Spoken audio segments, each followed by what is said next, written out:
ने तब तो यह जानी देवकी के पुत्र हुआ पैदा। भगवान ने उनको ऐसी लीला की कि उनके पिछली बात को भूल गए, सोचने लगे कि देवकी के पुत्र ही पैदा हुआ। देवकी समझने लगी वही मेरा लाला मरने आया। देवकी भी भूल गई, वह सोचने लगी हमारा लाल जो भी मरने के लिए आ गया। सिमट गए दोनों दिल में आनंद शोक घूमने लगे। बलिहार निछावर हो कर बेटे का मुंह चूमने लगे। बलिहार और निछावर होकर कभी खुश हो जाते, कभी रोने लगते, बालक का मुंह चूमने लगे। किंतु शोक यति काल तक रहा न यहाँ आनंद। थोड़ी देर को आनंद हुआ, फिर भूल गए। वही कंस के खौफ ने कर दी घिंगी बंद। जो याद आई कि इसे तो कंस मारेगा, सो घिंगी ऐसी बंद हो गई। कहा देवकी देवी ने भर कर ठंडी आह, प्रभु इस लालन के लिए सोचो कोई राह।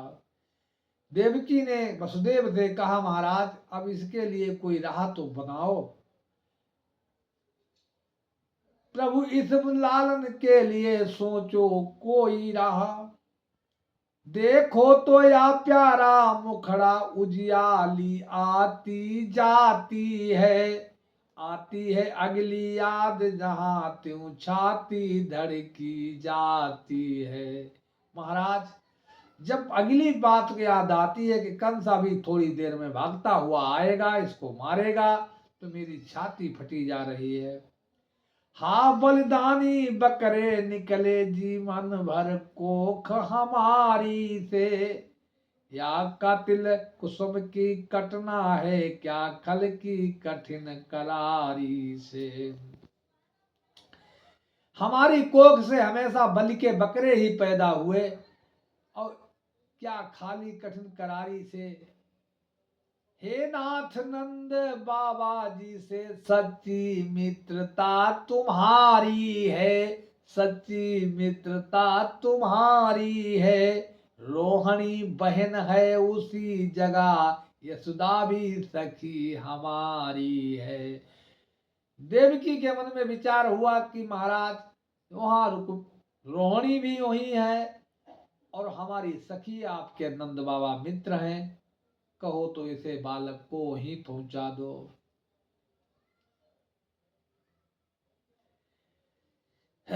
याद हाथी कहीं पहुंच जाए यशोदा के और रोहिणी के, तो बचा रहे या वंश बीज खुल जाए भाग देवकी के। महाराज ये बालक बचा रहे तो एक बीज भी बचा रहेगा, देवकी के भाग्य ही खुल जाए।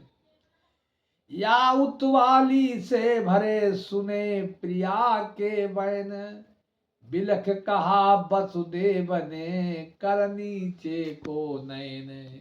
जब देवकी ने इस प्रकार कहा ये बालक बच जाए, तो वसुदेव ने नीचे नेत्र झुकाकर देवकी से कहा कि बंधन पर बंधे बर द्वारे कंचन कलश सुहाए। कहने लगे कि महाराज एक बात बताइए, जो ही देवकी ने ये बात कही वसुदेव से, तो वसुदेव ने एकदम कहा, वसुदेव ने कहा ये बताओ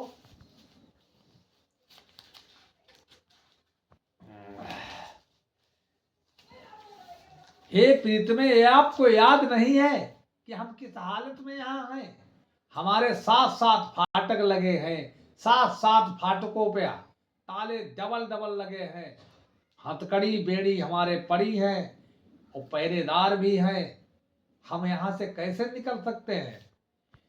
बल्लभे बेड़िया देख तनिक फाटक पर दोहरे ताले हैं। फिर भले और कृपाण लिए द्वारे पर पहरे वाले हैं। दोहरे दोहरे फाटक लगे, दोहरे दोहरे ताले लगे, दोहरे दोहरे पहरेदार खड़े हैं। यहाँ से कैसे निकल सकते हैं। यदि इस बंधन से छूट सकूं तो इसे नंद के पहुंचा दूं। ईश्वर कुछ भी आजादी दे तो अपना कर्तव्य दिखला दूं। और हथकड़ी बेड़ी टूट जाए, पहरेदार तारे खुल जाए, तो अपना कुछ कौशल चल सकता है। जहां कहा वसुदेव ने बंधन जाए छूट, अन्याय से उसे समय गई बेड़ियां टूट। जो इतनी काज बेड़ी हाथ से टूट गई। बेड़ी तू छूटी हथकड़ी गिरी, संगीने पहरे फूट गए। बर के फाटक दो टूक हुए, लोहे के लंगर टूट गए। इतनी जो वसुदेव ने कहा तो एकदम हथकड़ी बेड़ी टूट गई, पैरे एकदम ताले टूट गए, फाटक खुल गए।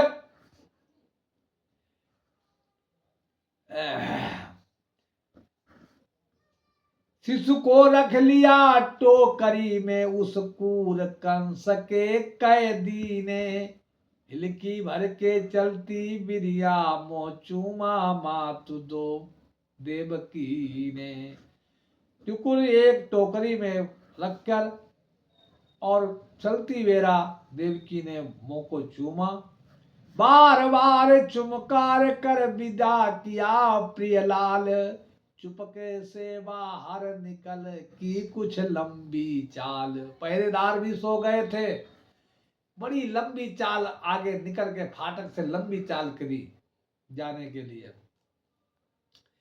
भादों में घिर रहा है, बिजली कुंधक डराती है।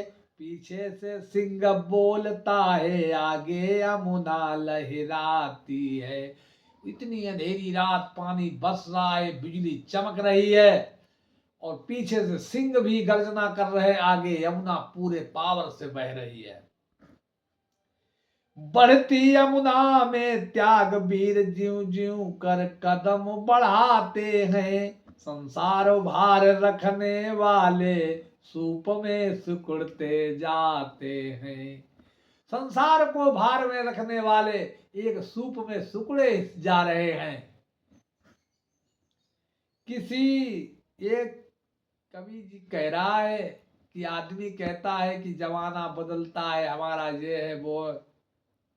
तो किसी दिन इस जमाने में सभी विपदा उठाते हैं।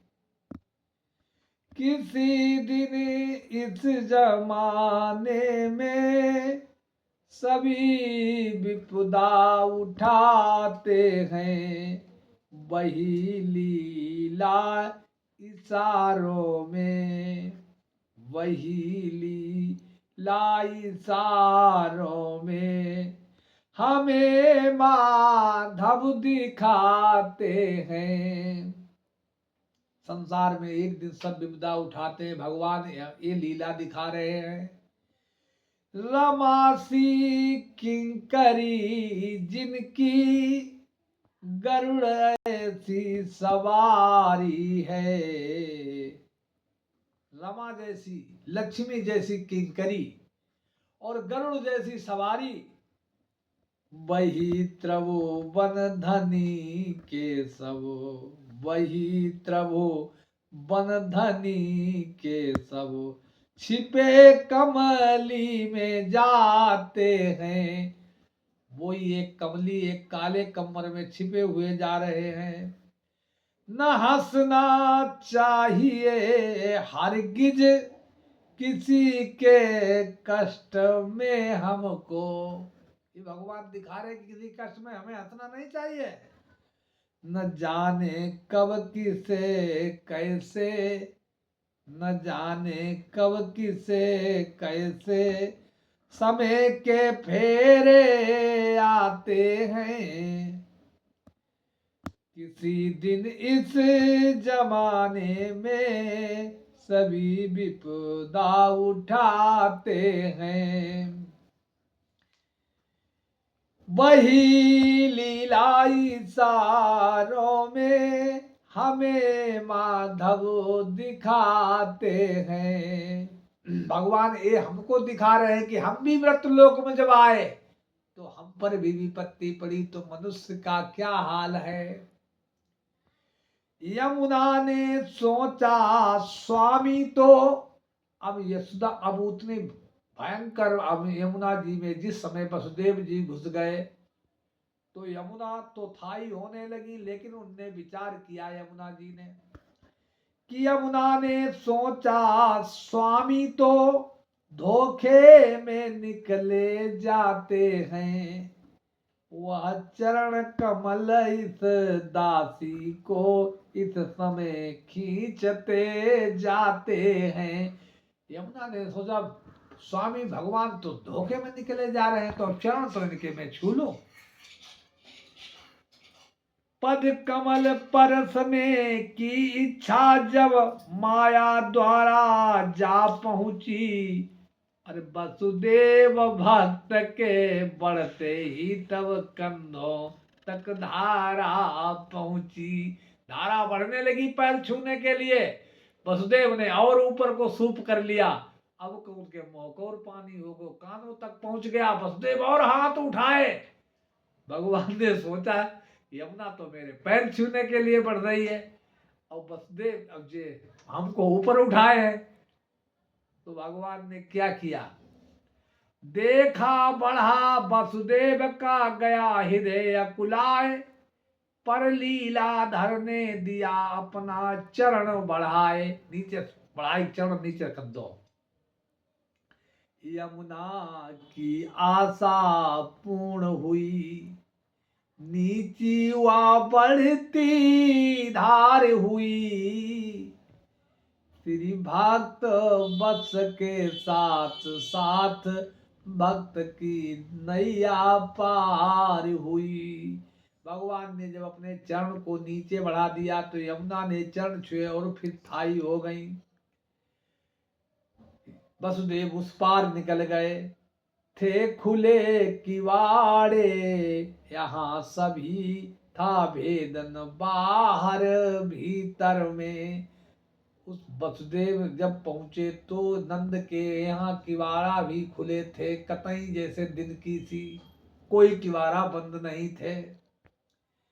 वसुदेव बिना खटके पहुंचे यशोदा देवी के मंदिर में, देखा माया की नींद वहां, सबकी चेतना खो रही है, यशोदा के निकट उसी क्षण की उपजी बालिका सो रही है। वसुदेव ने जब देखा तो यशोदा सो रही थी, ताजी कन्या तुरंत उनके पास लेटी थी, उसी समय की पैदा हुई। यशोदा रखा वहीं वसुदेव ने अपना प्यारा लाल, तथा उठा कर देवी को लौट पड़े तत्काल।